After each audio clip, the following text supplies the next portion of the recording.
plus. Ici Sud Radio. Les Français parlent aux Français. Les carottes sont cuites.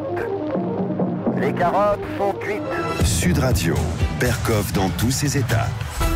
Chassé du pouvoir Manu Militari par l'armée française le 11 avril 2011, à l'issue de l'élection présidentielle contestée de novembre 2010 en Côte d'Ivoire, Laurent Gbagbo, l'ancien président de Côte d'Ivoire, a été accusé de crimes contre l'humanité devant la Cour pénale internationale de La Haye le 5 décembre 2011. Il vient d'être acquitté en début 2019 par cette même Cour internationale, complètement acquitté. Qu'est-ce qui s'est passé ? Sud Radio, Berkoff dans tous ses états. Le face-à-face. Et tout de suite, André Berkoff, on en parle avec votre invité, le journaliste François Mattei, auteur de ce livre « Libre pour la vérité et la justice » qui est justement écrit avec la participation de Laurent Gbagbo. C'est publié aux éditions Max Milo. François Mattei, bonjour. Bonjour. Alors dites-moi, qu'est-ce qui s'est passé ? Vous avez fait ce livre d'ailleurs très passionnant sur... effectivement, né d'entretien avec Laurent Gbagbo dans sa prison, enfin notamment, puisque... Depuis 2012, en prison. 2012, donc ça fait pratiquement 8 ans, 7 ans. Bon. 7 ans.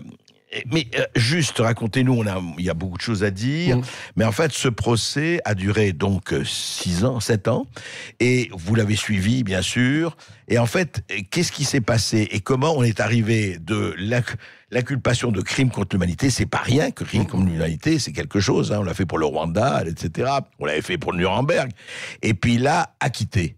Qu'est-ce qui s'est passé et on n'a pas beaucoup de temps, mais enfin, on peut le raconter. Oui, c'est d'autant plus intéressant d'expliquer la genèse de tout ça qu'il y a beaucoup d'ignorance en ce qui concerne les affaires africaines, et je dirais les affaires de la France en Afrique. De la France-Afrique, oui, d'accord. Enfin, entre autres. Il paraît qu'elle a disparu. D'accord. On s'aperçoit avec le cas, le dossier Gbagbo, qu'elle n'a pas disparu.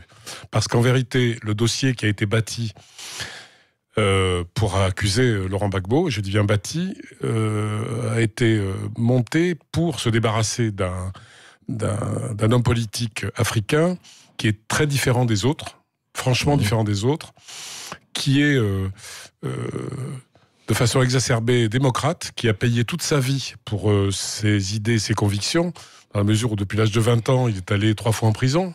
La dernière fois, c'est à La Haye. Mais à l'époque, c'était au début... Vous dites qu'il est... C'est un vrai démocrate. C'est un vrai démocrate. Il est plus démocrate. Et il est intègre. Vous dites qu'il est intègre. Il est tout à fait intègre.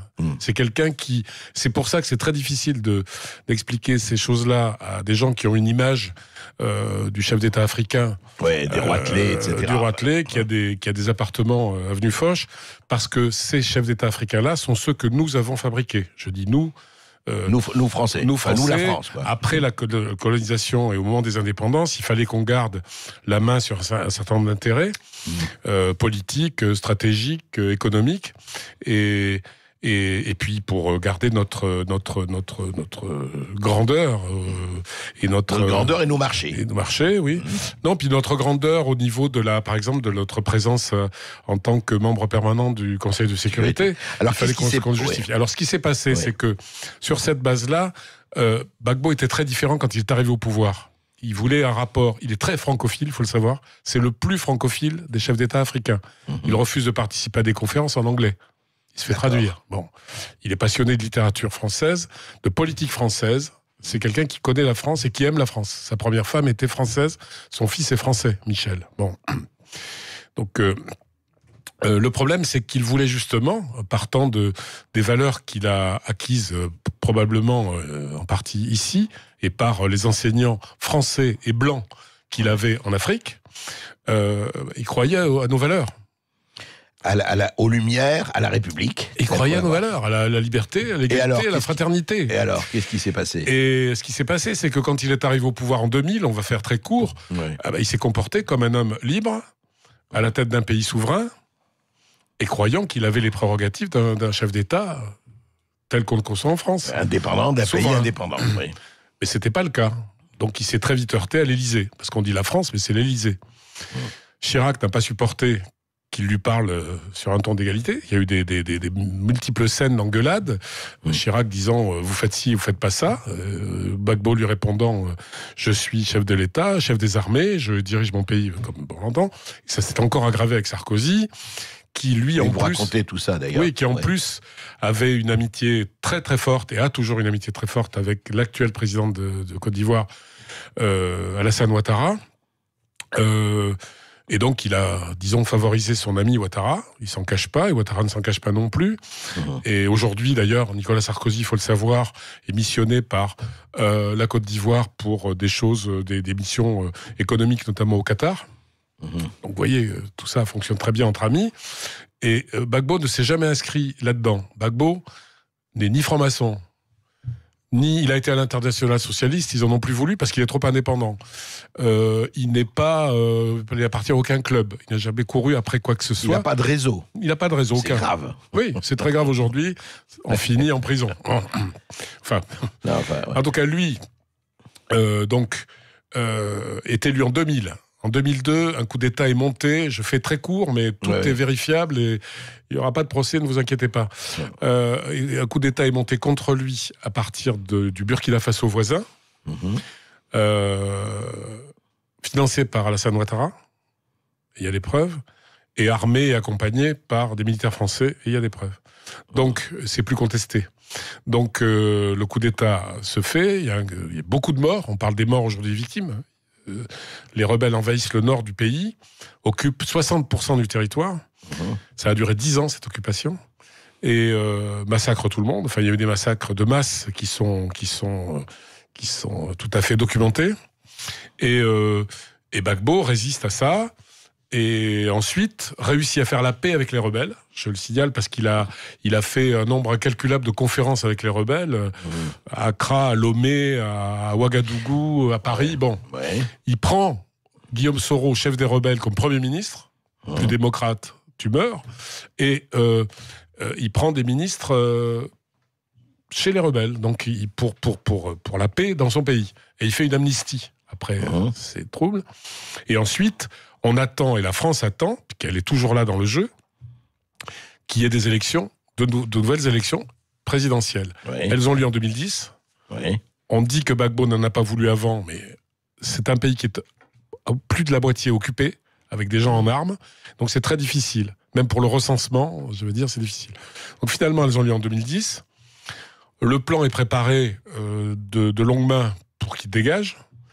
Le résultat est contesté des élections. Alors, on pourrait s'attarder dessus, parce qu'aucun journaliste français n'a vraiment étudié le scrutin. Moi, oui, et d'autres, quelques-uns, oui. Mais...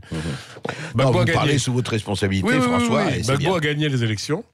Et l'ONU a décidé que non. Parce que je ne connais pas de pays où c'est l'ONU qui prend la place du Conseil constitutionnel pour valider le parce qu'il a trouvé, l'ONU a trouvé que les élections étaient truquées, que les scrutins étaient truqués, etc.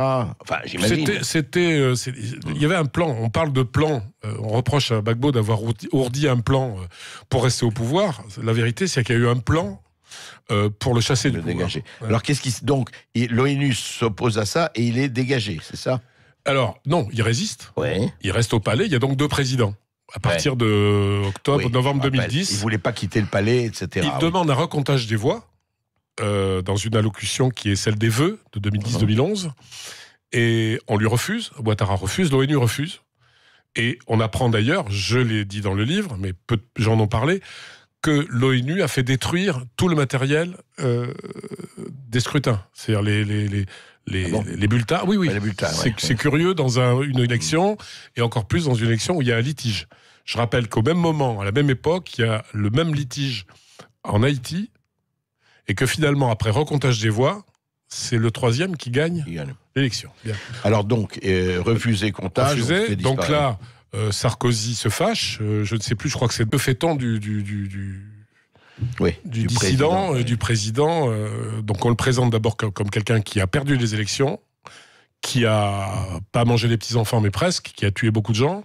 C'est là où les crimes contre l'humanité, on dit il est coupable d'atrocités, etc. Et pour avoir résisté, il a créé un désordre qui a engendré, etc. On oublie toute la partie adverse qui a massacré. Donc, on le transfère d'abord dans une prison dans le nord du pays ou dans une maison, une cabane, sans voir le jour pendant 8 mois. Il a failli mourir. Et finalement, on le transfère de façon tout à fait illégale à La Haye. Illégale parce que, c'est une cour d'appel à Abidjan qui aurait dû décider de son transfert. 2, à l'époque... Peut-être que ça aurait été mieux qu'on les transférait, non? Est-ce qu'il ne risquait pas la mort? Ça lui a sauvé la vie. C'est ça. Ouais. Je le lui ai dit. Ouais. Donc il est transféré à la Cour pénale internationale. Oui, mais en plus, il faut savoir que la Côte d'Ivoire n'avait pas signé le statut de Rome qui crée la Cour pénale internationale, donc c'est tout à fait illégal. D'accord. Il est transféré en catimini et il arrive en fin novembre 2011, et il passe le 5 décembre comme première comparution, et la première chose qu'il dit, je suis là, on ira jusqu'au bout.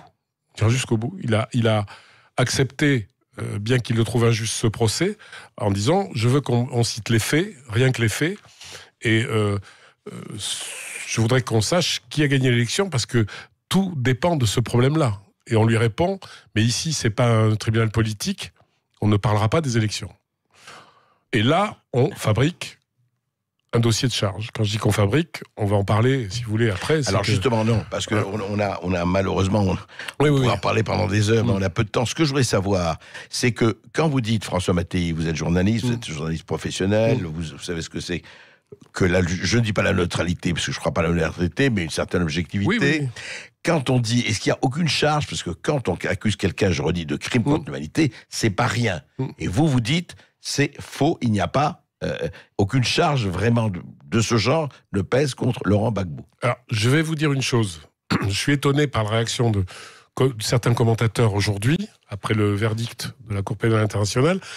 Certains, parce qu'ils voulaient être du côté du vainqueur, étaient contents qu'il soit à la CPI. Aujourd'hui, on discute d'un jugement que moi, je ne discuterai pas. Parce que la Cour pénale internationale, après 8 ans d'instruction et de procès, et d'enquête, avec des moyens colossaux, payés par d'ailleurs les contribuables français en partie, a décidé qu'il n'y avait aucune charge.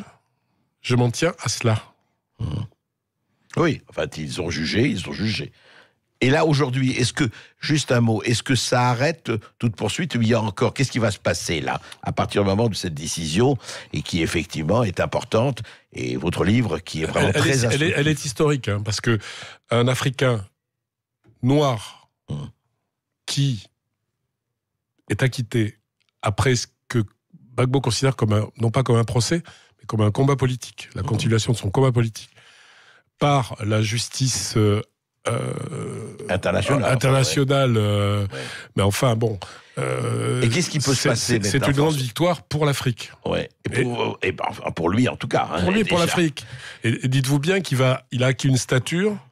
Les gens seront étonnés quand il va rentrer en Côte d'Ivoire, qui peut être légale de celle de Mandela. Si ça choque, les gens verront ce qui va se passer. Alors écoutez, ça on suivra avec vous. Juste un mot, qu'est-ce qui se passe très concrètement, techniquement?